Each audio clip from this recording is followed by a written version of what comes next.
As alluded to, today's conversation will be focused around vulnerable road users. And vulnerable road users is just a term for anyone on the transport network that's not in a vehicle, not in a truck or a passenger vehicle. So it includes pedestrians, cyclists, and motorcyclists.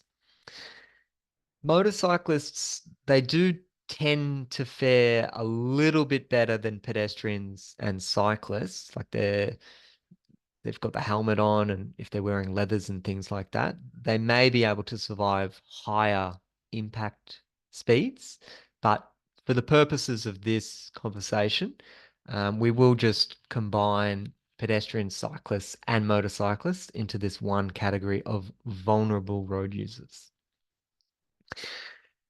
Before getting stuck into all of the content for today, just do a bit of a refresh, which we've done already with Daniel's presentation. But when we're thinking about the Safe System Assessment Framework, we categorize our risk as the product of exposure, likelihood, and severity. So those three terms are critical to understand and to apply as part of the Safe System Assessment Framework. So we will be talking about that in quite detail throughout today and throughout all the modules. Our exposure is influence when we're able to limit the number of vehicles or pedestrians or cyclists, the actual volume. When we're able to play with the volumes, then we can influence exposure. So the example that's shown here, and it is a very small picture, but it's a railway level crossing, and they've basically just shut it off. So you can no longer cross over this level rail crossing on this road. It's completely closed. So by closing that, you've eliminated that conflict point. You've changed the volumes of traffic going through there. You've therefore influenced exposure. So always tie exposure to your volumes. Another way to influence exposure is through separation. So in this scenario here, we've got the general traffic, the highway on a elevated structure, and pedestrians and cyclists are well away from that elevated structure, so they don't have to worry about vehicles that are errant entering their space. It's completely separated. There's no pedestrian access or cyclist access to the elevated structure and vice versa. So this is another example of exposure where you've physically changed the conflict points and the number of users through there. So road user exposure, we've just got this definition as a final reminder, refers to which road users in what numbers are using the road and thus exposed to a potential crash. The measures, or the way that we actually quantify exposure, we look at the AADT, annual average daily traffic. We look at traffic volumes. We look at the number of motorcyclists, the number of cyclists, the number of pedestrians. So it's all a quantity. It's all a number. That is how we actually measure exposure. We'll talk about the scoring in the next module, but just be mindful of exposure always links to the number of volume.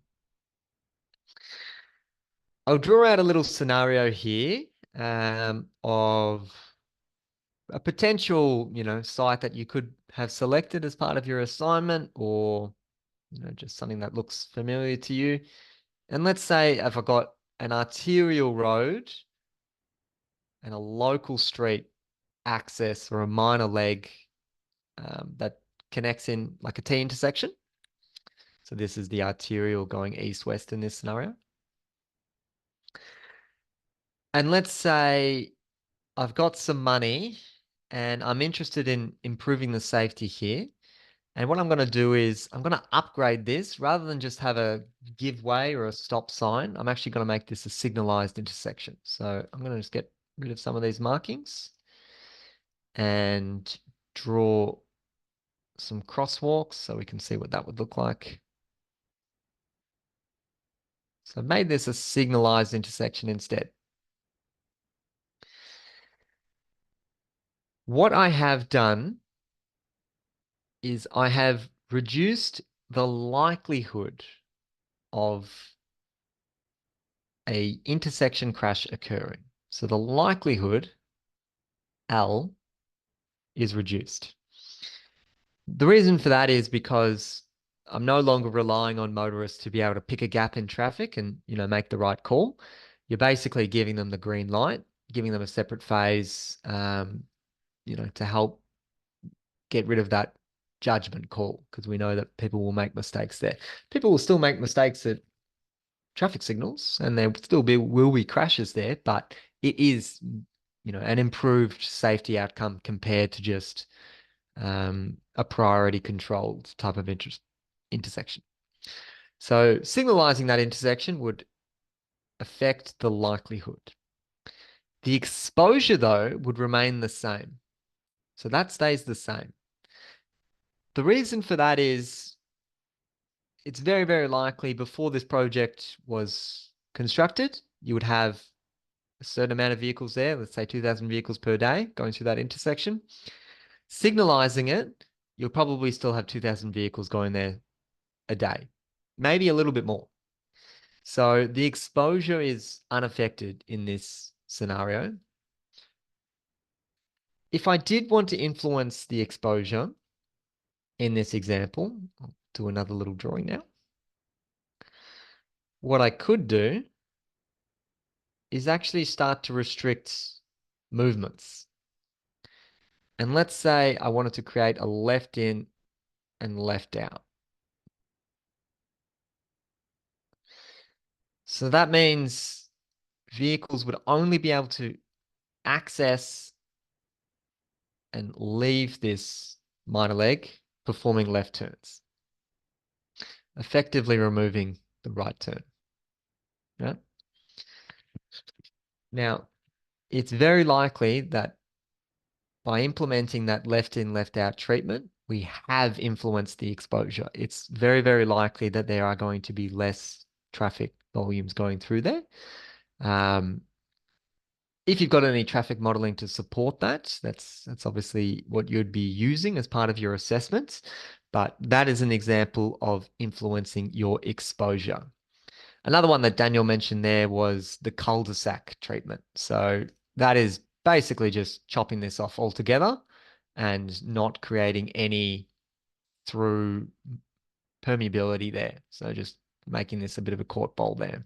So you can't actually access the arterial. Another great example of exposure.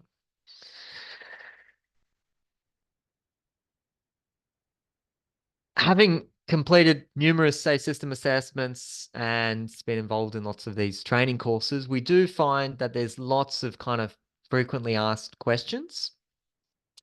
We're unable to go through all of them in detail, and there's every chance that you may not use the specific information in all of these fact sheets. So rather than go through it in today's conversation, we just provided a link on the LMS to these different fact sheets. And so just as an example, this one at the front is how to assess projects, which has multiple distinct sections. So if you're working in a project that goes from a 4-lane divided carriageway to a 2-lane undivided urban environment, how would you complete a safe system assessment in that type of scenario? These fact sheets are very, very helpful little tips and tricks to get around that, because the existing Austroads guide can be a little bit open to interpretation. So we just aim to give you just a little bit of extra detail to help you in those type of scenarios. So strongly encourage you to download these, save them on your local drive. As you go to complete your actual safe system assessment as part of your assignments, might be a good idea just to flick through these to see if any of them are pertinent to your site.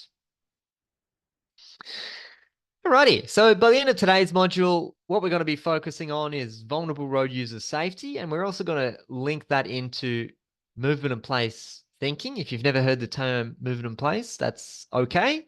I'll run you through the high level concept in today's discussion. We'll talk about what type of treatments align highly with safe system principles. So what are things that offer best performance for safety for vulnerable road users? And importantly, throughout today's discussion, we will be talking about the exposure, the likelihood, and severity, and just practice categorizing all of our initiatives into those different categories. So the movement and place. Now, depending on which jurisdiction you're in, there might be different names and different figures for this term. We've taken the one out of New South Wales. So Transport for New South Wales have produced a movement in place framework, and it looks something like this. And the way at a very high level, and if anyone here works in movement in place and has better understanding of this, by all means, feel free to chime in at any stage and add it into the chat. But at a high level, what we're talking about with the movement in place is we're recognizing that our transport network has two key functions. And one of the functions shown on the y-axis there is the movement. It's the movement of people, of goods. It doesn't necessarily just mean movement in vehicles. It can be, people on bikes or people walking, but it has that movement function. So actually getting from A to B. Transport network has that key function. Pretty self-explanatory. The other function our transport network has is it's got a place function. And what I mean by place, it's somewhere where people actually want to spend time, or they want to join, meet friends there, actually dwell and, maybe even organize business there, or, catch up, socialize, etc., etc. So things that have a high place function, they tend to have quite a cultural or people-centric focus. So a perfect example of that would be like in a CBD environment, a mall, where you've got a big shopping district and it could be completely blocked off to vehicles, or there could be some limited vehicle access, but it's really for people to enjoy that space, to dwell, to get from one side to the other and not feel like they're crossing over a busy arterial and things like that. That's the place function that our transport network has as well. Don't forget to count your wallies. Within New South Wales, there are these different categories as part of the movement in place framework. The easiest one is the motorway. And you can see on this graph that is got a very, very high movement function and no place function.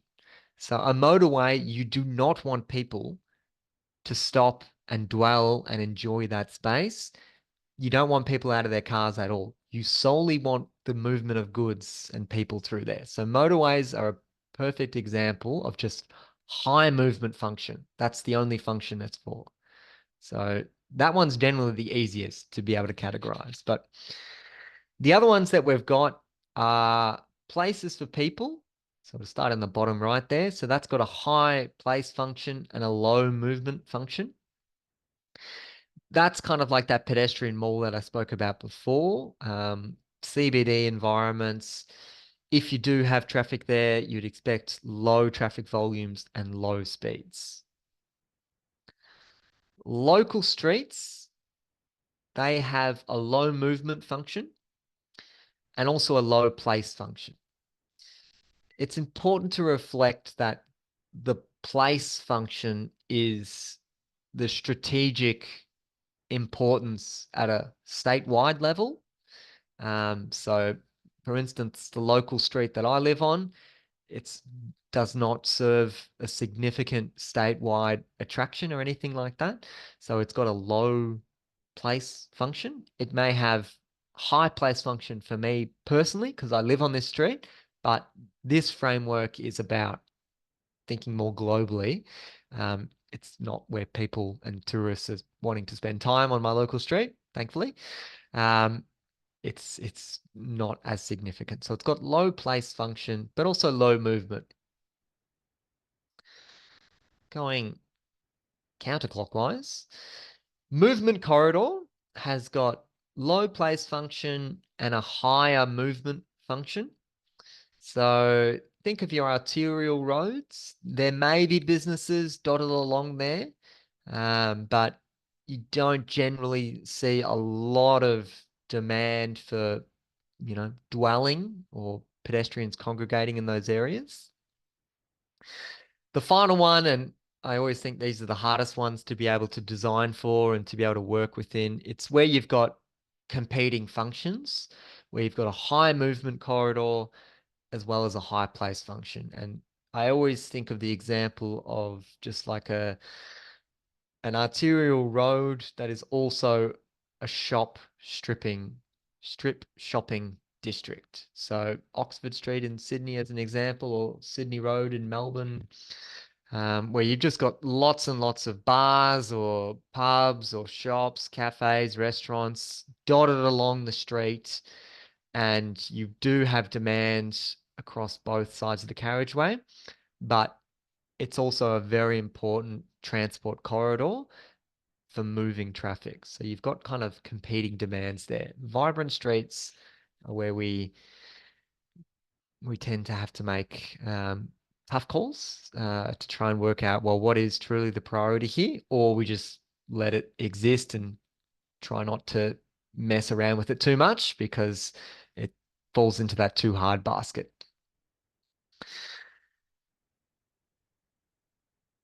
All right. So an example here of places for people.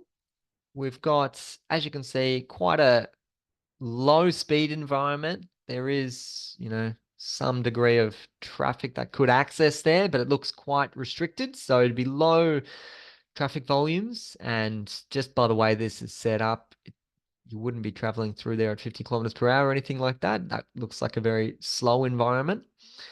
And you can see just by the way that it's set up with the landscaping and just the general streetscape feel, it does feel quite an inviting place for pedestrians and for people to be able to dwell and spend time. So this is a good example of places for people.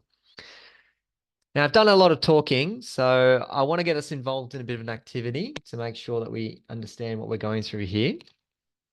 And I've got this example on the screen of an existing, let's just call it a local street, or it could be arterial, I'm not too sure. But this is the existing conditions. And it's 40 kilometers per hour. You can see I've got buses coming through here. You can see I've got people on bikes. I've got people walking around. I've got lots of activity. And I'm giving you the task to transform this environment into a places for people category. So what could we do in terms of infrastructure to transform this space? Now, before you write down anything in the chat, I also want you, when you suggest your infrastructure treatments, to, in brackets after each initiative or each treatment, write down whether that influences the exposure, the likelihood, or the severity. I don't know what's going on with my pen today. So you might have specific treatment ideas, and I'm very, very interested to see you start to categorize whether that idea would influence the exposure of crashes occurring, the likelihood, or the severity. I'm going to give you 3 minutes now to have a go in the chat. Start jotting down some ideas of how you would transform this generic artist rendition of a carriageway into something that is more places for people, somewhere where people would feel comfortable and it's not such a movement priority for vehicles. So you've got 3 minutes to give that one a go.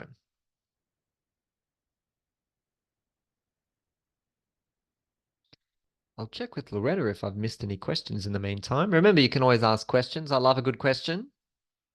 No No, questions. no questions. All good. Boy, oh boy.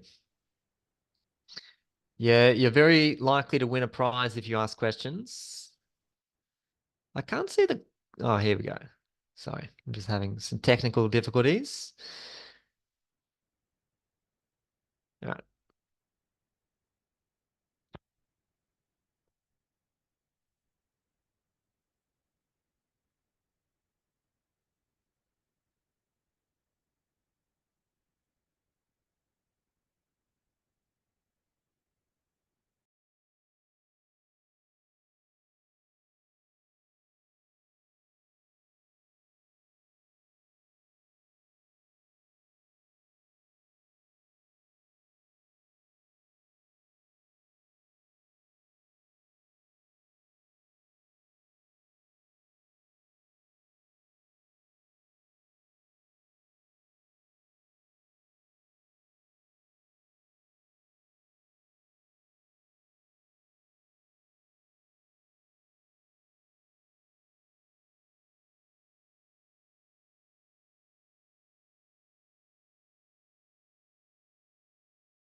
All right, I'll give you one more minute. Keep the answers coming through. I like what I'm saying.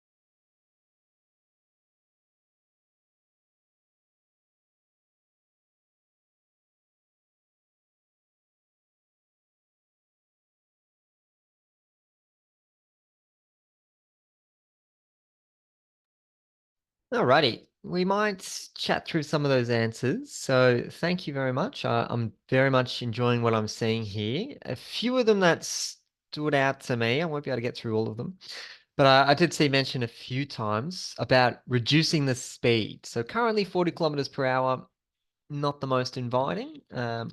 We do know that the impact speed for collisions with vulnerable road users is around that 30 kilometer per hour mark. So the closer that we could get operating speeds to there would be an improved safety outcome. We could actually put the speed reduction into the category of likelihood and severity. So severity, because, if you've got lower speeds, then you're reducing the severity of that crash outcome. That one makes sense.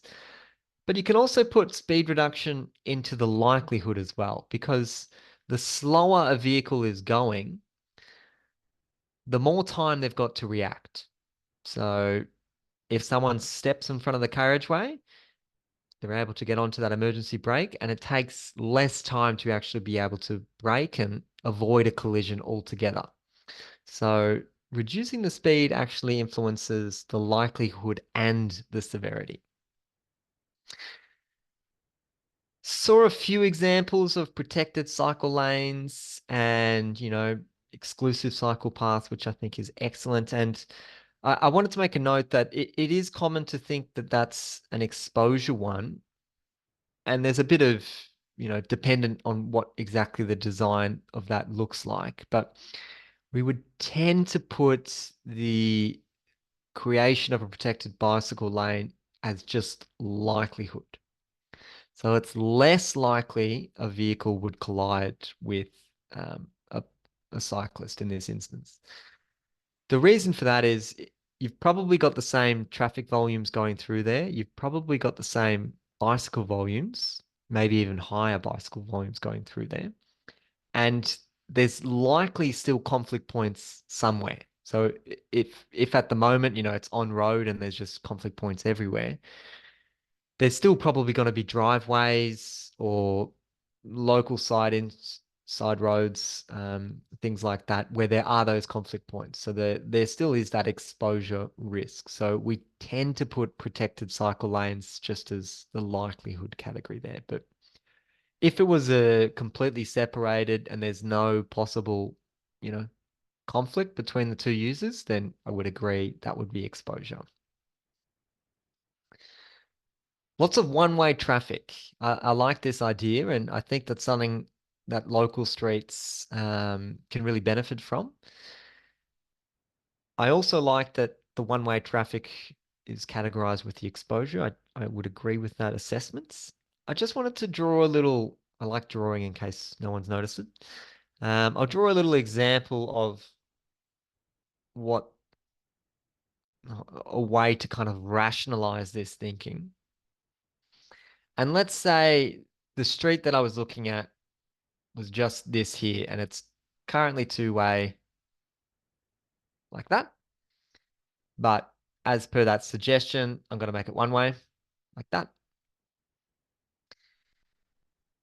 And if I now draw a city block, not that we tend to use blocks in Australia, but and presumably I'd make the next one way as well, going the opposite direction. Not necessarily, but let's just take that as an example. If you had been assigned as a safe system assessment team, and I gave you the task, I said, your project scope is to look at this environment. That's all I want you to look at. Give me some ideas. And your idea is a one-way street. That may be very logical because it's going to reduce exposure. It's going to narrow the carriageway width and, make it a bit more open and friendly for people visiting there. However, it's important to note that there could be some additional effects with that. So where are those traffic volumes going instead? Is this location appropriate to be able to, you know, will it have the capacity to be able to cater for those additional traffic volumes and things like that? Now, as I mentioned, that's not part of your scope. So I think it's important if you were suggesting that or recommending that as part of your safe system assessment, just acknowledging that this is the project scope that we've been delivered. We haven't considered, the potential traffic flow implications or where traffic may be heading if this one-way treatment were adopted, and we would recommend that the project team consider the implications of this. So you wouldn't be expected as a safe system assessment team to go out and then consider the follow-on effects of any type of infrastructure because where do you stop? You could then continue to the next intersection because now you've got more traffic there, and you could just look at the network more broadly, and it can get very, very far-reaching. So it's very good idea just to be aware of where your project scope is.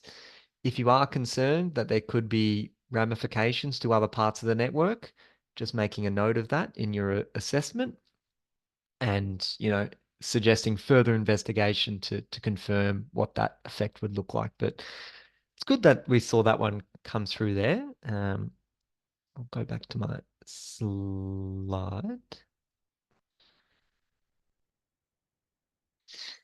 Few others that grabbed my attention. Streetscaping. I really like to see streetscaping as well, particularly like I've got engineering background and I tend to just think about, traditional infrastructure treatments, but urban planning treatments, streetscape improvements, really, really vital to actually improving the amenity for our streets. Not something that we, I guess, think about all that much.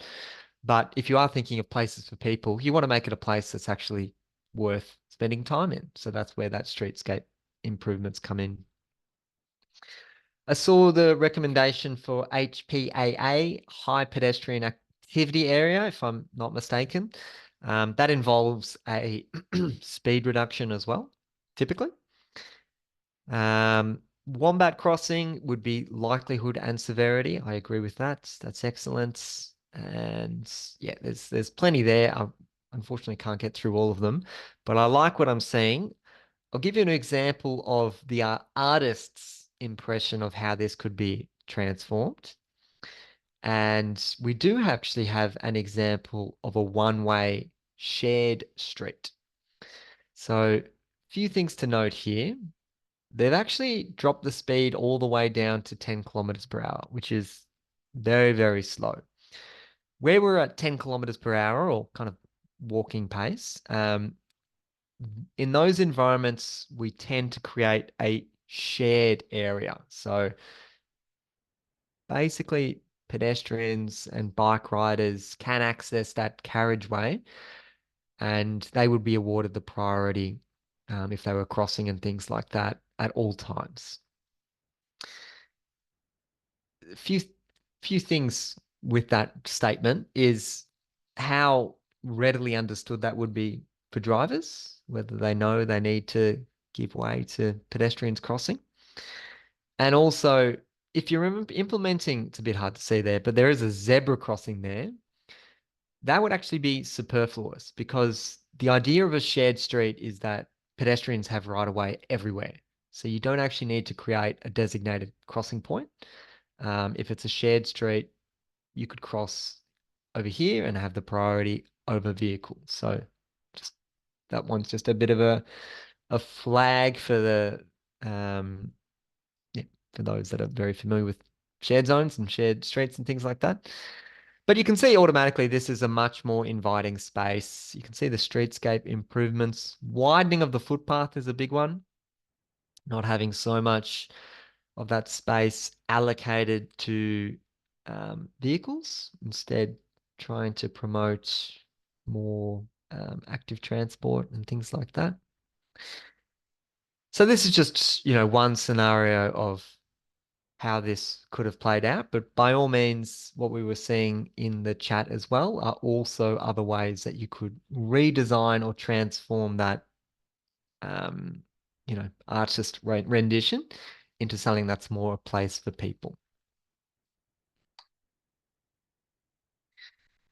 Another example of this would be actually just to try and prioritize public transport. And in these scenarios, we've got an example of the protected bicycle lanes there. So in this example, we've got a 30 kilometer per hour speed limit. So that's been reduced. And rather than just create more and more traffic lanes and things like that, we're instead going to create dedicated bus lanes and make sure that that is still being used as a transport choice on this corridor. But for those who are riding a bike, we're not suggesting that they share the bus lane or anything like that. They have their own protected facility as well. So that's referred to as either a Copenhagen lane or a protected bicycle lane, separated lane, a few different names for it. But once again, this is doing a much better job of creating that environment that's a bit more safer and just feels more inclusive to be in as opposed to what was shown previously. I've got another scenario for you all to have a go at, and this one will talk about local streets. So you could think about a residential street, maybe potentially the street that you live in. It's got a low movement function, so you're not expecting lots and lots of traffic through there. It's also got a low place function, so you don't necessarily need to see lots and lots of amenity changes just to um, you know, let people spend a lot of time and dwell in or congregate. That's not really the purpose of this particular category. But similar exercise that we're going to run now, and I want you to once again categorize your treatments with exposure, likelihood, or severity. But I'm also going to tie this in with our break. So I'm going to give everyone a 5-minute break.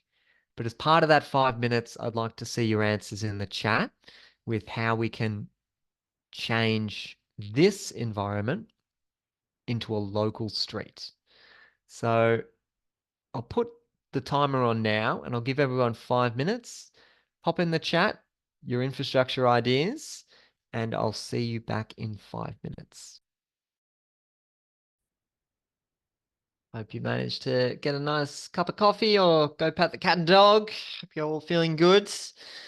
I'm enjoying the answers coming through. So I can see lots of widening the footpath, which I think is a great place to start. I certainly know certain local streets that have incredibly narrow footpaths that feel very uncomfortable. So that's a very good spot to be starting. Of course, as soon as you're touching the curb, you are then having issues with drainage, and realigning the existing drainage line can be an expensive activity. But I didn't give you a budget with this, so I like the thinking, and it's very good to see that that's come up time and time again.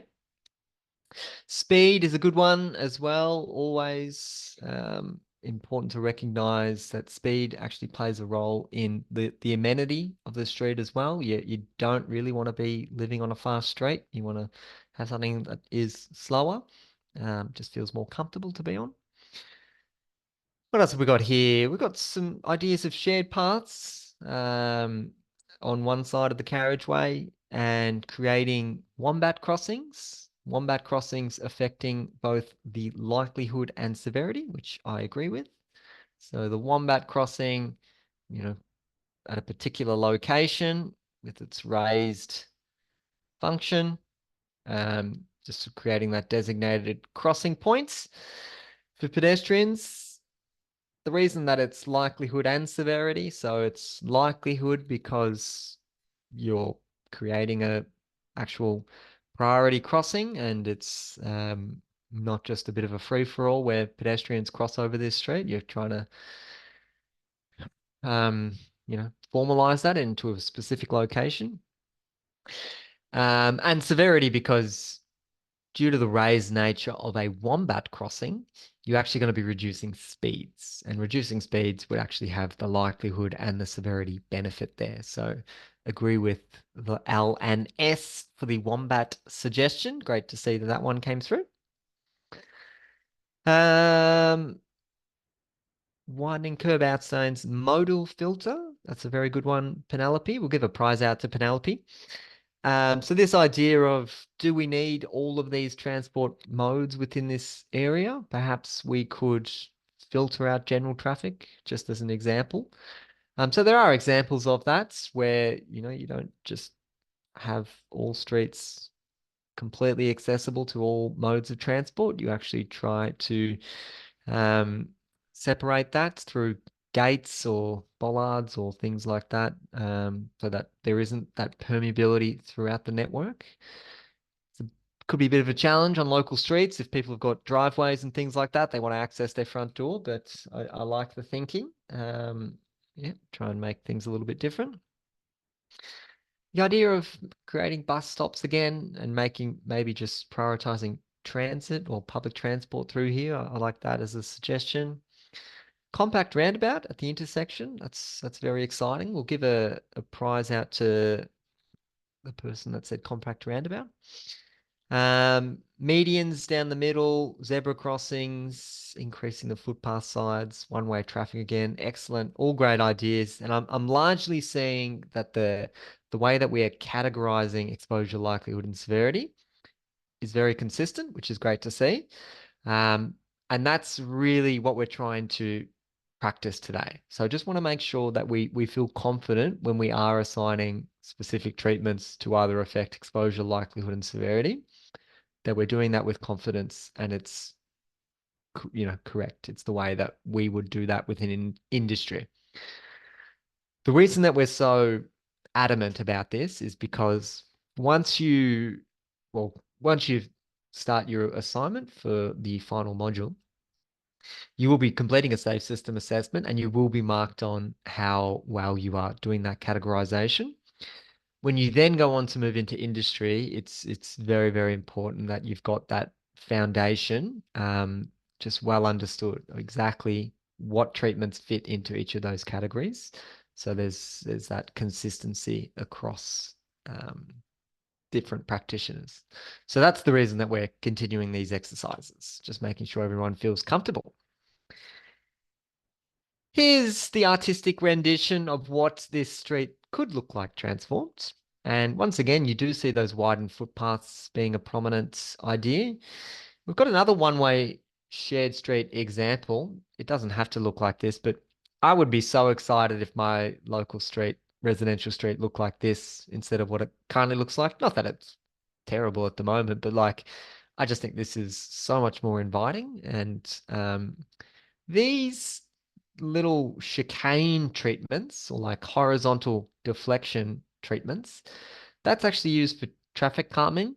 It could have just set up a straight line through there, but that would then mean that you've probably going to get vehicles traveling at higher operating speeds. You put in these little zigzags throughout the alignments, and you're bound to get lower operating speeds.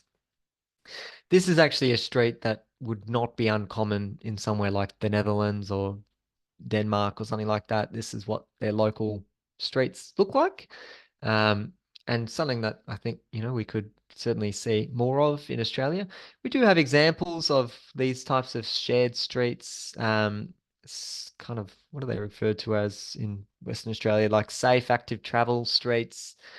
Over in WA, there's one up in well, there's a few up in Queensland as well, where they've kind of deliberately, rather than creating separated bicycle lanes and things like that, just no, we're going to slow down this entire environment and let bike riders claim the carriageway and just ride right in the middle, because it's not a high movement function and we're not trying to, really push more and more vehicles through here. Instead, we want to create an environment that is friendly to all modes. So we do have examples of these in Australia. These aren't just theoretical. Um, but yeah, some there are some challenges working within these, and you got to make sure you're picking your right corridors, because you can get some funny faces when you're showing up these cross sections to local residents on their streets that just they couldn't envisage this. All right, I'm going to talk through the vibrant streets, and I'm going to show you another artistic rendition. While I'm talking through it, you're welcome to pop in your own ideas and things like that. But I won't go through the whole process again of getting you to write out different interventions and things like that, and then reviewing it. I'll just let you do that in your own time if you'd like. Um, and the vibrant streets is what we talked about, is where we've got both of those functions, the movement and the place, quite high.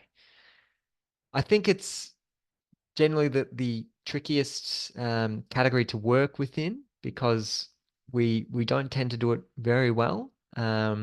We, as I mentioned before, we tend to just let these environments go on being whatever they are and not transforming things too much, because it's just too difficult, or we know that we're not going to get, the perfect outcome for all road users, so we don't try anything. And I think that's a bit of a failure in itself. We need to recognize that if we're trying to prioritize all road users within a specific corridor, where we've got in constrained environments, it's very, very unlikely we're going to be able to do that. So instead, we should be trying to focus on, well, is it trams that we're trying to get through here and give them the priority, or is it passenger vehicles to ensure that they can access all the parking that's available there? Or is it, people on bikes because this is a strategic cycling corridor, or whatever it is?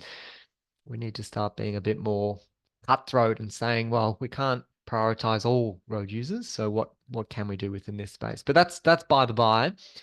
Let's have a chat through vibrant streets. And as I said, I'll pop up this artistic rendition, and if you want to add your own thoughts in the chat with exposure, likelihood, and severity, please do let me know. So I've got an example here of, this could be an arterial road, and you can see it's got lots and lots of traffic lanes. And for the purposes of this exercises, we'll assume it's got lots of bars and restaurants and library, train station, points of interest on either side of the carriageway.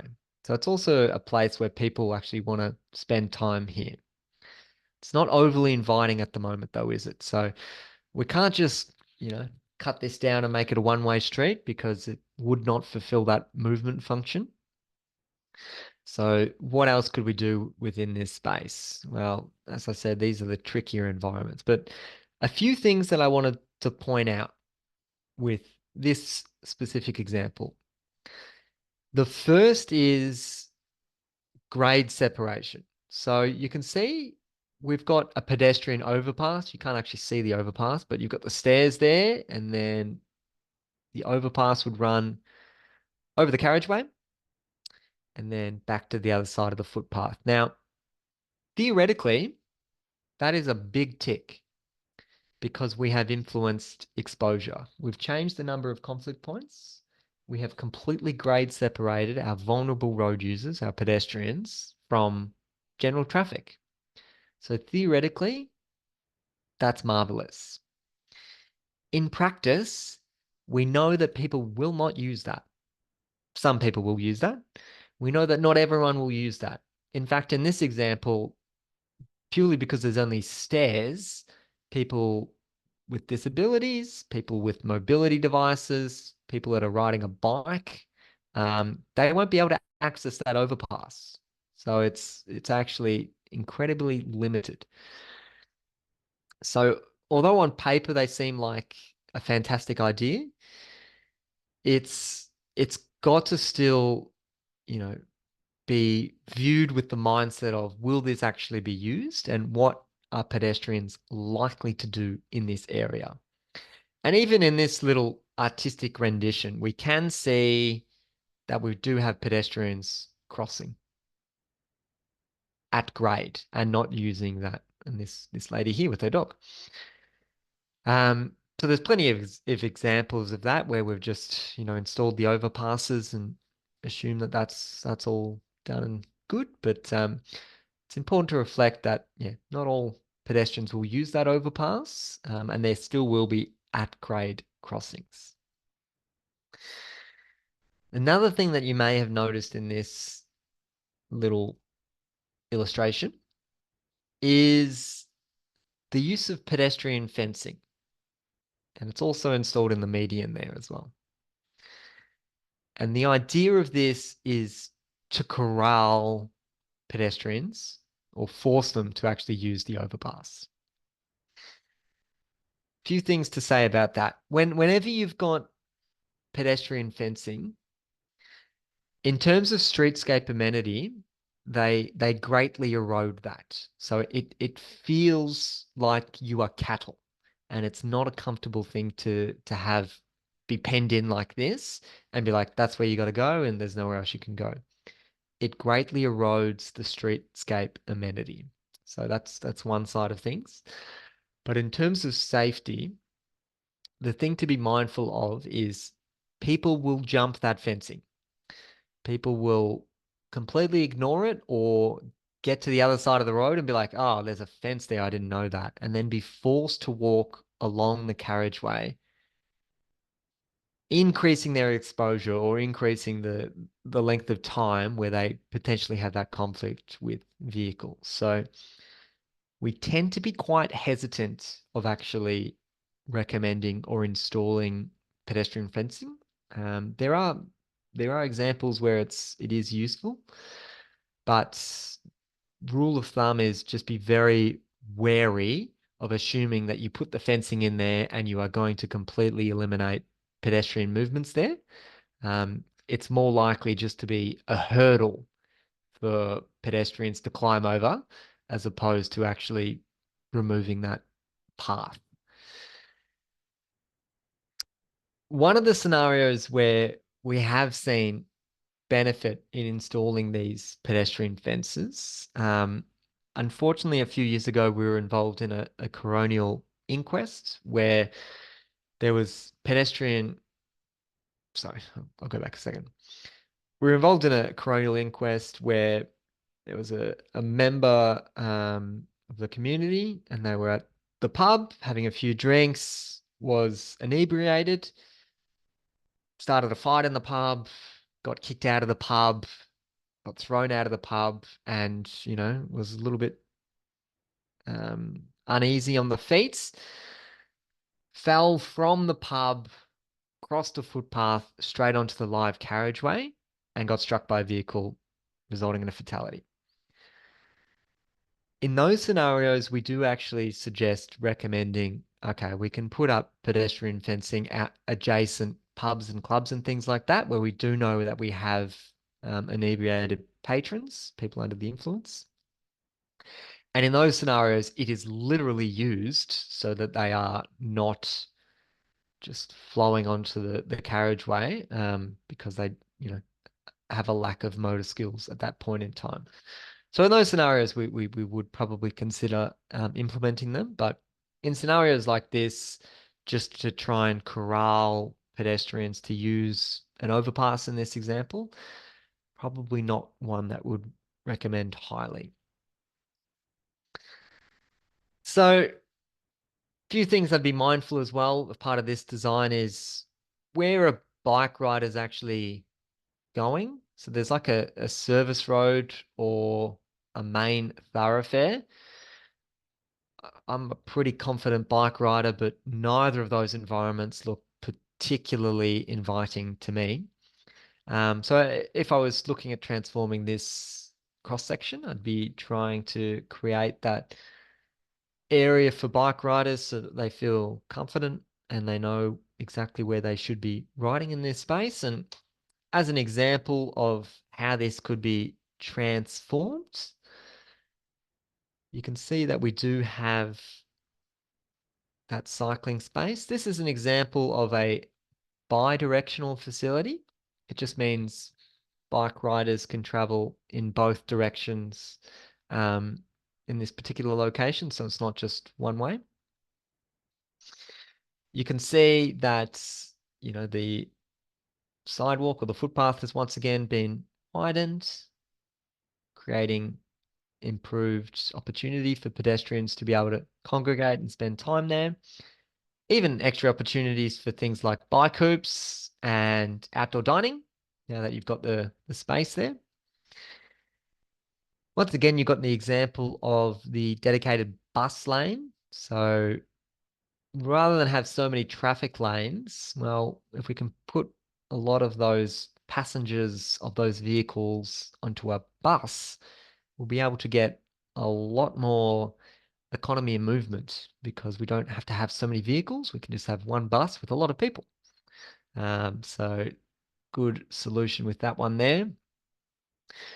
It's a little bit difficult to see, but in the kind of distance of this image, I'll zoom in here. We've got a continuous footpath treatment or a raised threshold, however you'd like to phrase it. But basically the footpath level as they cross over that local street or driveway or whatever it is, that footpath level remains the same. And vehicles entering or exiting, they have to kind of go up that hump, which would slow them down, make them more likely to give way to peds crossing there. So that's just, one potential redesign scenario. And once again, a speed reduction there as well. Now, just touching on the bicycle infrastructure there and thinking about intersections. We've got this treatment here, which is referred to as a protected intersection. We've got several of these installed across Australia, but it's not quite the standard. And the way that it actually works is we've got a bike rider who would stop here and, have to stop with the red just along with general traffic. When they get the green to go, they would then be able to continue their journey, either heading through or turning right, whatever they want to do. A vehicle that is turning left in this arrangement crosses over the cyclist's path at a near 90-degree angle within this arrangement. And we know that when we've got a conflict point where it's close to perpendicular, we've maximized our sight lines. So it's basically a lot easier for a left-turning vehicle to see a bike rider with this type of setup. Conventionally, the way or where a bike rider would be situated would be adjacent the passenger door side and running very, very close to the edge of that traffic lane. And you can see that that angle there is very acute. And that's where you've got, the vehicle blind spots playing an issue. And yeah, it's just not really set up to maximize the safety for bike riders. So this is an example of a protected intersection. And the way that it is majorly facilitated is through the use of this corner refuge island. So that is there just to ensure that as a vehicle is turning left, they're not going to cut the corner and reduce the impact of that. It's just a kind of like a curb out stand. It's just tightening up the radius of that left turn movement, ensuring that the vehicle there is slowing down and giving way to riders as they cross there.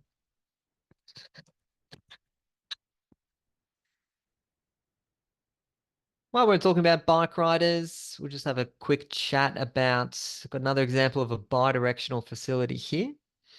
And in this scenario, we've got some separator that has been used, which is just looks like kind of a bluestone curbing or a concrete curb, I'm not sure. And as the bike rider is approaching this intersection, I think it's also a bus stop. It's a bit difficult to see there, but there is a bit of a ramp there. So similar kind of principle to vehicles where as they're coming to a conflict point, we would slow them down with a ramp. You can apply a similar principle to bike riders as well. So as you're coming up here to a potential conflict point with pedestrians, that could be leaving the bus, or actually, no, they wouldn't be leaving the bus there, but crossing over the road there. You've got that slowed down speed for the bike rider. So another, I guess, principle that's been adopted from the traffic realm that can actually be applied to the bicycle realm as well.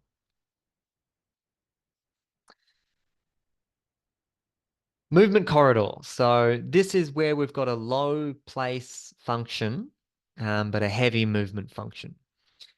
In these scenarios, you're probably not looking at lots and lots of pedestrian activity. You're not expecting crossing occurring at multiple points across the corridor.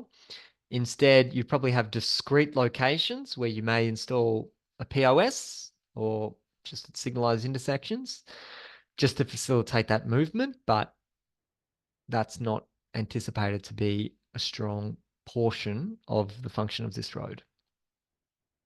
Within movement corridors, one thing to be particularly mindful of is if you've got a movement corridor with a movement corridor like that, so you've probably got high speeds, high volumes in a cross intersection. What can we do in those type of environments to mitigate the risk of an intersection crash? And an example of that would be a raised intersection. So this is one where we've got about 10,000 vehicles per day, including buses and heavy vehicles traveling on this road. Very, very busy arterial roads. And yet still there is a raised intersection that has been installed where all traffic heading through this intersection are slowed down to about 50 kilometers per hour, courtesy of the ramp grades that you can see there. The reason that 50 kilometers has been selected as the advisory speed is if we go back to our collision impact speed tolerances, we know for a right-angled crash, that 50 kilometer per hour is around about, the survivable thresholds. As we get beyond that, things become much more serious very quickly. So that advisory speed ties in very, very well with that safe system aspirational speed as well.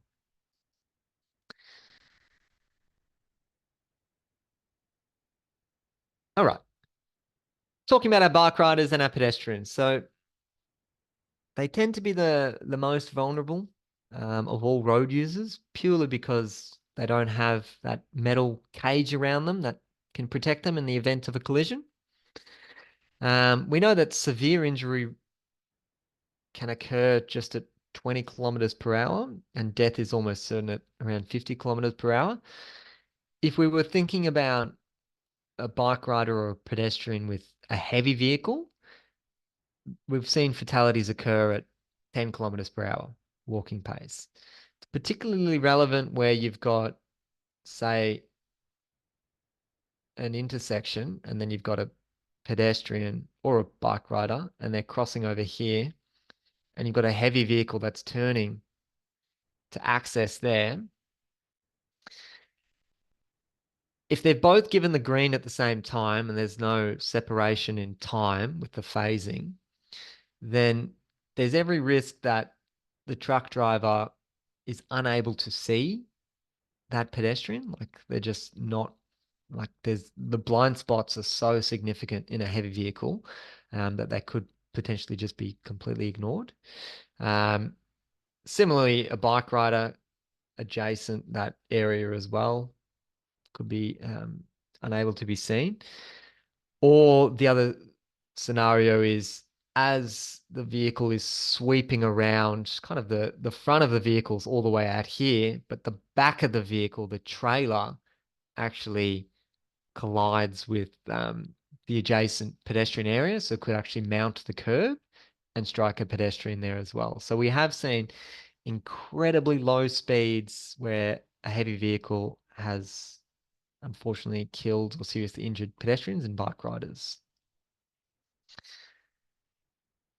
Young and old are even more vulnerable. So if you were doing a safe system assessment and it was outside a high school or a retirement village, just as an example, you may actually change the way that you risk rate things, because you've got a population there of very vulnerable people. So the young are considered very, very vulnerable, as you know, they're still picking up on, they're still developing all their mental facilities to be able to judge gaps in traffic and understand the carriageway and not to run onto the road and things like that.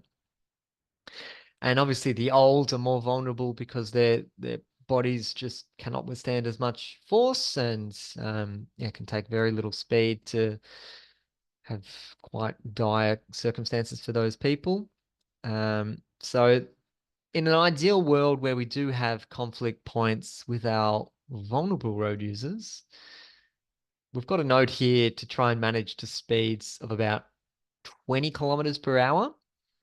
Otherwise seek separation from vehicles. But because we're so far away from that, we tend to use 30 kilometers as, you know, the kind of threshold there. So if we're able to get to the 30 kilometer per hour impact speed, managed speeds to around that point, then we are aligning ourselves quite well with safe system principles.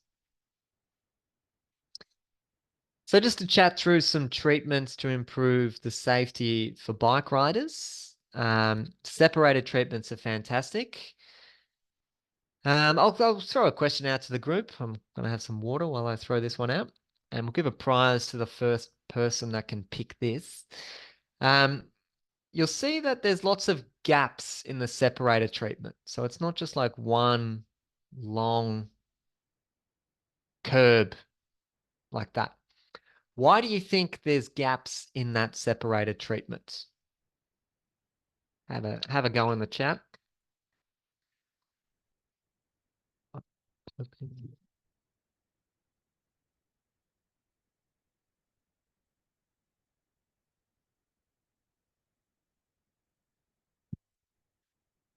Oh, these are actually very good suggestions. Um, so we certainly have lots of examples where, you know, we do force people that are parking just to step onto the separator. Obviously, you wouldn't do that if it's a disabled car parking spot or anything like that. You would ensure that it's all at grade. Um, so it's not necessarily accessibility reason. The one that I was going for was drainage. So we tend to put the gaps in the separator due to drainage, but I got to say I like a lot of these answers, and I think the bin allocation is a very good one. I've seen some jurisdictions will actually put, some kind of line marking on the pavement and say, place your bins here, just so the residents know this is where you're putting your bins now. Um, don't put them in the bike lane, basically, because as soon as you change the roadway, people are just so familiar with doing things a particular way that they're a little bit um, difficult to change that behavior. So making it as easy as possible and having those conversations with residents is really, really important. Um, so yeah, we'll give a prize out to drainage there, Loretta, the first person that said drainage. But in this example of a separated treatment, we know that these things are viewed much more favorably from the bike riding community in terms of their perception of safety. So when we think about bike riders, you might just be thinking of those that are incredibly confident and those that will ride anywhere in any environments. But if we do want to see an uptake in active transport, then we do need to be providing facilities that actually support that. And we know that conventional bike lanes just are not attractive to people that don't feel comfortable riding on the road. So instead, these ones are a big tick for that perception of safety. So feeling just a bit more confident that, you're going to get, yeah, you feel comfortable riding in that space. I spoke before about a protected intersection for bike rider safety, but we can also do a protected roundabout. And the idea behind a protected roundabout is rather than expecting riders to use the circulating area, which is a very stressful place to be riding, um, giving them a separate facility where they can cross the carriageway that's outside of that space. So we know if we've got bike riders in the circulating area, vehicles as they come to enter the roundabout, they can fail to give way.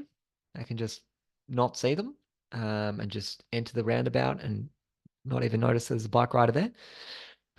We can also have issues when you've got bike riders in the circulating area of tending to be on the periphery, um, also making them very difficult to see. And as a vehicle exits the roundabout, there's that conflict point there. There's a myriad of reasons of not putting riders into the circulating area. And the protected roundabout is a deliberate design choice to avoid that configuration altogether.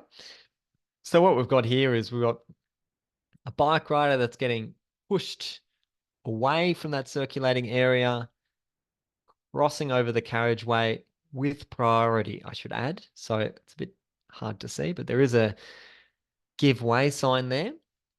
So vehicles are forced to yield, both entering the roundabout and exiting. They have to give way to pedestrians and bike riders, and then, continuing their journey wherever that is. So protected roundabout, fantastic infrastructure recommendation to improve bicycle safety where you're looking at roundabouts. Wouldn't quite work if it's a multi-lane roundabout. You'd have to do some different bits and pieces to deal with that, but certainly single lane roundabouts, that's what would be suggesting. This one as well is raised. So all of those conflict points are raised up, which has a twofold benefit. It means as you're riding, you're not like forced to kind of go down a tram ramp or a curb ramp to get to at grade and then back up. You stay on one surface level. It just makes it a much more attractive facility. It's just more comfortable to ride on. But the raised nature as well would just really elevate that conflict point. So it makes it incredibly obvious to vehicles that they need to slow down and give way and wait for pedestrians and give way to cyclists crossing there as well. Loretta, I'm losing my voice. We do have a couple of questions that have come in. So, in regards to giving way, so are the give way signs necessary when there is zebra and pedestrian crossing signs? A good question. And it would be dependent on which jurisdiction you're in, because we tend to do our signing a little bit differently, depending on which part of the country you're from. The way that we tend to do it here in Victoria is, yeah, the give way, and then there's a supplementary plate that just says two cyclists, and then the pedestrian legs to demarcate the zebra crossing. It's a lot of signage, and I think we could, try to amalgamate some of that to make it a little bit more concise and not have such a litany of signs everywhere. But that tends to be the approach we use in Victoria. Thank you. And will this be a low speed roundabout? Yes, you would anticipate this in kind of local streets, I guess. You wouldn't expect this on arterials. Arterials would probably be multi-lane anyway. So yeah, this is 50 km/h urban environments, maybe even residential. And I've got a photo of this one actually installed. So this is Moray Street in South Melbourne. And yeah, there's a bit of history behind the project. They were doing some quite significant infrastructure upgrades on the adjacent parallel cycling route. And that cycling route was going to be, closed for a number of years, and detours had to be put in place. And Moray Street was identified as an appropriate parallel alternative route for bike riders going into the city.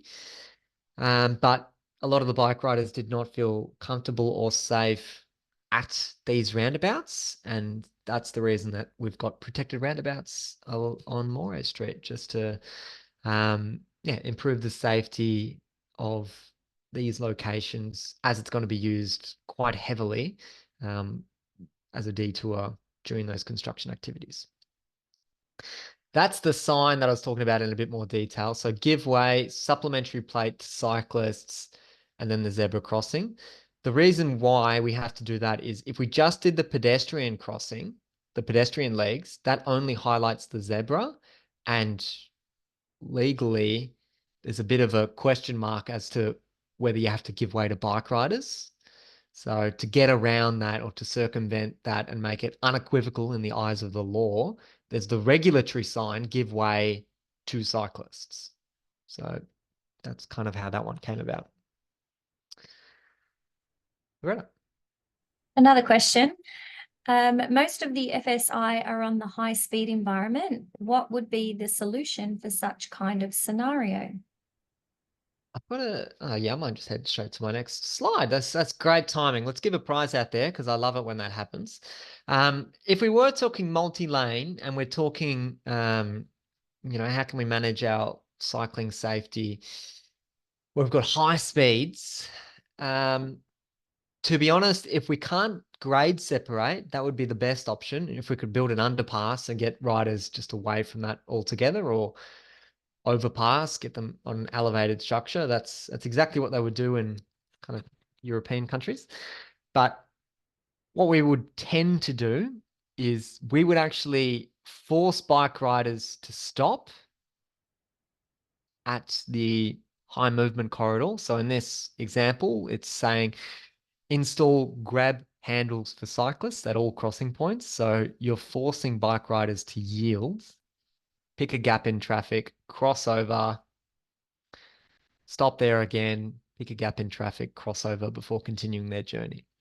So in that scenario, you are, restricting that connectivity of the route for bike riders. purely because the movement and the speed of that east-west leg is the priority. So just looking at this as an example, without knowing the ins and outs of this site, because I've got a divided carriageway running east-west, that's east-west, I've got a divided carriageway and it's multiple lanes, automatically I'm thinking that's a high movement corridor. Like that is going to have high speeds and high traffic volumes. If I compare that to the leg that I can see coming out here, it looks to be undivided and it looks to be one lane each way. So potentially not the same movement. This ties back into our movement in place discussion because you can see where we've got bike riders crossing over the high movement corridor. Well, we're really not suggesting that there's raised crossing points there or priority controlled or signals or anything like that. We're just saying, bike riders, you need to stop and give way. However, where the movement function is not as important, what we are saying is, let's raise this crossing point and let's give the priority to both pedestrians and bicycles crossing. So that's an example of that movement in place thinking kind of working in the real world, reflecting on what is the function of that road environment, what's the movement function, and tailoring our treatments to kind of suit that. So yeah, perfect world, you'd be able to grade separate any of your high speed environments, but it's unlikely you're going to be able to get funding to do that. So instead, just forcing bike riders to stop and give way at those locations. While we're on cycling treatments, we've just got this little graph here to demonstrate what type of treatments could be appropriate in different speed environments. So where you've got operating speeds between less than 30 kilometers per hour, lane sharing, and I know that down in Warrnambool, you guys are very good at doing some lane sharing. I've had the opportunity to ride through some examples there. So 30 kilometer per hour speed set up and then just implementing sharrows. So that's shared arrows. It's just that pavement symbol there. And that symbol just indicates bike riders, you no longer have to ride right to the gutter. You don't have to ride to the left of the side anymore, left side of the road anymore. You can ride right in the middle. So that's what that pavement symbol is indicating. Letting both drivers know that, you should be expecting riders here and letting riders know to kind of claim that traffic lane. Where you're getting in higher speeds, 30 to 70, creating separated bicycle lanes or Copenhagen bicycle lane treatments.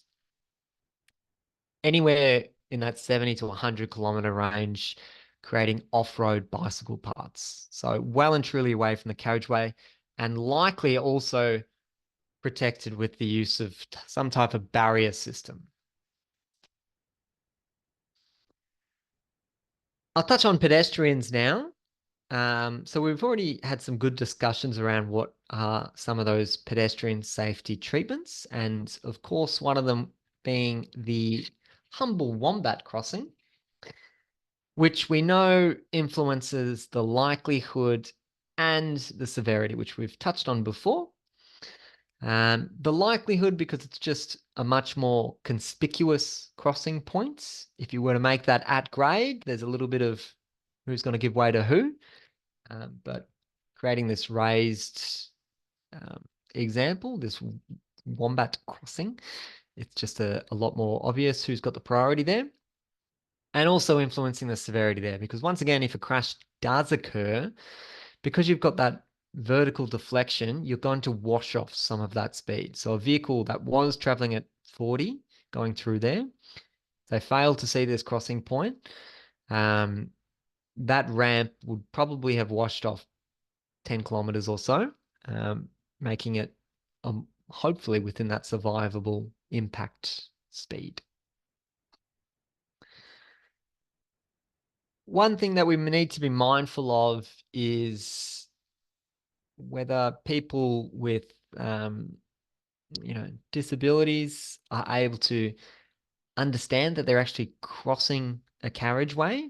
So when you've got everything at one level, the same as the footpath level, it's just really important to ensure that your DDA or TGSIs are installed correctly so that people with vision impairments, as an example, are able to, understand that they're about to cross a road. Similarly, if you are creating this kind of nice flat surface, there are examples where you've got, I'll try and draw this out in cross-section view. If you've got like the footpath level there are examples of these wombat crossings, or probably shouldn't be called wombat crossings, but they go down via a curb ramp and then back up for the raised crossing part. And then there's the wombat and then down and up. That's obviously exaggerated, but those kind of transitions are really important to consider for people in wheelchairs or mobility devices, because it just may not be accessible for those people. Got an example here of a construction site. This is in Adelaide, South Australia. Give a bit of trivia for the group. First person to get this correct. What is the construction speed zone limit in South Australia? So if you're driving through roadworks, what is already got it there. Penelope, excellent, well done. 25 kilometers per hour. There you go, something to be mindful of if you're driving in SA, Sydney Construction Works, 25 kilometers per hour. Only state in territory in Australia that does that. The reason that we've included this, just for a bit of a analogy, we've got some road workers working behind this concrete barrier. They're doing some cabling works.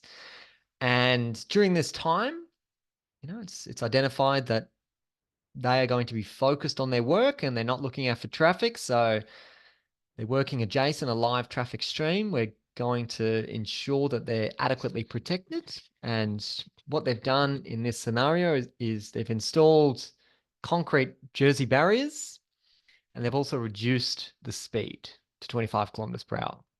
Very, very good safety initiatives to look after those workers. As soon as those workers have completed their job, all of that gets packed up, concrete barriers disappear, and the speed resumes to, I think it's 50 kilometers per hour. And that's just normal operating procedures again.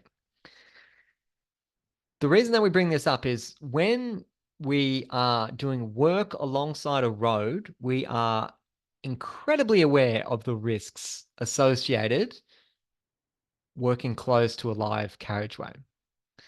However, general day-to-day life, we don't tend to be quite as, switched on. We're much more complacent. It's just somewhere that it's high speed and you just got to be careful. So a pedestrian standing here during normal operating times, a meter away from 50 kilometer per hour traffic, there could be an argument that, well, they should be paying attention to the traffic and, dive out of the way and if there's an errant vehicle. But we know that pedestrians are going to be doing whatever they want to do. They'll be on their phone or looking up at the sky at a bird or, just looking at their shoes or anything like that. So we've got this kind of a little bit of a double standard where we acknowledge that for workers, we absolutely need to keep them safe, but for, general current existing conditions, it's just, hey, look after yourself. Tram stops, another example. I just wanted to quickly touch on this. If you're doing any safe system assessments around tram stops or light rail or even bus stops, it's all the same idea. If you've got a tram arriving here and someone on the footpath sees it, they will absolutely gun it. They will go, oh, my pen isn't going to work now. They will just walk, run straight from the footpath to their tram because they don't want to miss it. Same applies to buses and things like that. So we do tend to see a cluster of pedestrian crashes outside of these transport hubs. So if you're doing safe system assessments where there's any type of transport, have a think about what are those access arrangements like and what's it likely for those pedestrians to do. Loretta. Got a question that's come through. It's a bit of a lengthy one, so I'll just read it through. What about continuous footpaths, as it is a road-related area and drivers are supposed to give way to people crossing? Is there a fixed view on use of TGSIs in Australia? Guidance or discussion a bit lacking, especially in SA, but webinars that Penelope has heard from the UK suggest no TGSIs, but do people with visual disability, etc., have concerns about this? It's a good question, and unfortunately not one I have the answer to. I would, if I was having those discussions, I would turn straight to a disability access consultant, because they would know the ins and outs of the Disability Discrimination Act, as well as all the relevant, building codes and things like that. So I tend to see all the TGSIs being used with continuous footpaths, and I would likely support that, just to ensure that those people with visual impediments are able to acknowledge that they're crossing over a road. But there could be extenuating circumstances where that's actually not appropriate or required. I would just default as to always put them in. Good question, though. Got an example of a raised intersection here, and just to demonstrate that one is influencing likelihood and severity, similar to the arterial one that we looked at before. This one's more a local type of street. We can also have raised conflict points near to the threshold. So this is actually an example there of that continuous footpath, and you can see the TGSI has been installed in that circumstance. Yeah, so this one is obviously where the desire line is for the pedestrians, because that's where they would be walking. So there's no point in trying to raise the threshold at this point and trying to move them around. Once again, trying to reflect on what would actually be the user experience, what a pedestrian's likely to do, as opposed to what you're trying to tell them to do. I've included this slide because we've got, just I guess, a really, really poignant data source to reflect on when having discussions with stakeholders or with the community regarding speed. People often don't see the link between speed and crash risk. They just think about their own individual risk and not the collective risk. And so what we've got here along the y-axis, we've got the number of casualty crashes that we were seeing every year. Along the x-axis, the number, whatever year that was over the last couple of decades. And you can see in this year, 2002, yeah, around 2002. Oh, I think it was 2003. No, anyway, 2002. We are seeing a significant drop in that casualty crash. In statistics, you would refer to that as a step change. So that's no longer like a gradual decline or incline or anything like that. That is like something dramatic has changed, something either behavior or policy or whatever it is has changed, because now we're seeing things on a different level. The reason we are seeing that drop is that is when the urban default went from 60 kilometers per hour to 50 kilometers per hour. So that one kind of policy statewide change, nationwide change, has automatically seen this reduction in trauma that we are seeing on the transport network. So it unequivocally demonstrates that when we do have reductions in speeds, we will see reductions in transport-related trauma. When you're looking at safe system assessments, of course, you're looking at individual projects, and this is an example of a global policy shift, but it still remains the same.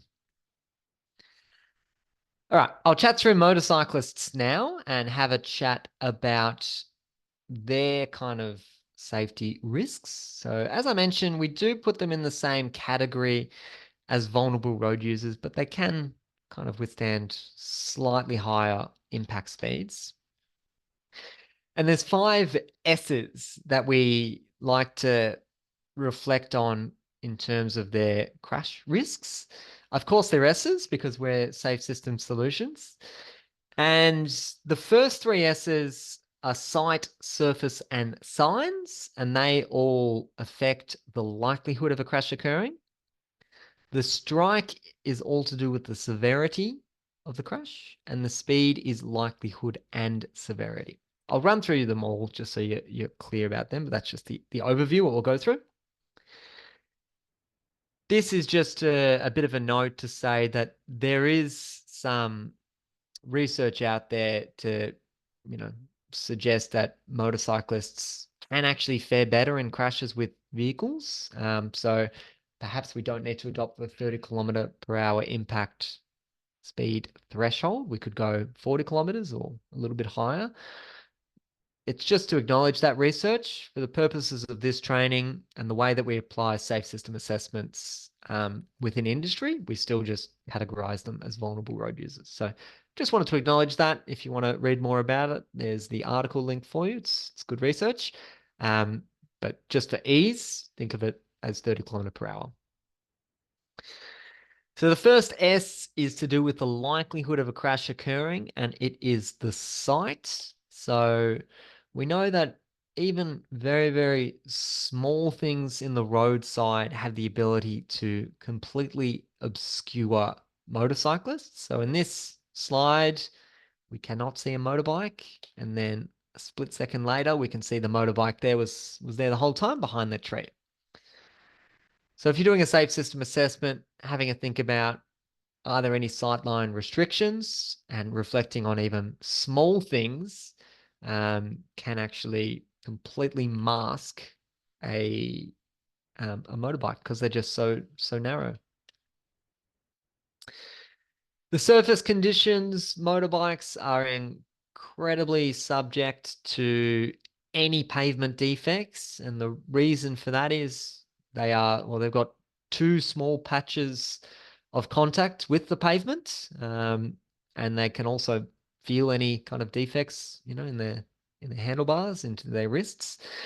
So very, very common that, if they pick up on any potholes or rutting, or even areas where there's been spillage of debris or loose stone or things like that, motorcyclists are incredibly aware and susceptible to those types of things. It's particularly relevant where those surface defects are occurring on bends, because that's when you've got motorbikes kind of leaning over. They're changing their center of gravity. And if there are even small changes in the surface quality at those areas, there's an increased risk of destabilization or falling off the bike. In a more urban setting, which you might see, is these kind of plates being used to cover up utilities. And yeah, ideally you'd keep them away from turning areas, or apply some kind of skid resistance material, because in wet conditions that could offer very, very little friction, increasing the risk of skidding occurring there for a motorbike. The next S is signs, and the signs reduce the likelihood of crashes. Motorbike riders tend to be a lot more in tune with advisory speed signs and chevron alignment markers, cams, things like that. They use that to plan their journey and how fast to take a curve and things like that. So very, very important to ensure that advisory signs are legible and that they are displaying a speed that is appropriate for those curves. The strike is just saying, okay, a collision has occurred. Now, what is the motorcyclist's impact? So what are they actually impacting? What are they striking? And there are some tests done with a motorcycle dummy. In this example, we've got a motorcycle dummy crashing into a post, part of a barrier system, which would not be survivable at all. We've got this example of a dummy crashing into an underrun protection. That's just another little rail that sits under the barrier. And you can see that kind of deflects the rider. That's still going to hurt a lot. That's still going to be a very serious outcome, but less serious than that point impact that we saw previously with the post. The final one is speed. So whenever we're able to influence the speed, either through advisory signs or the regulatory limits, that will influence both the likelihood and severity of the crash. Sorry, I got through that quite quickly, the last bit of those slides, but I'll hand over to Loretta just to run through the little bit of content that we've got at the end of the session. Not much, actually. So I know everyone's been in the LMS. So all you need to do for Module 3 today is complete a quiz. So a few questions on the quiz, which you would have done for Module 1 anyway, and Module 2. So yeah, so just completing the quiz for Module 3 today, and that's it. Excellent. I'll join you all on Thursday, and remember to come early and enjoy some trivia. And yeah, look forward to seeing you all there, and hope you have a lovely lunch and enjoy your day. Thanks, everyone. See you then. Bye.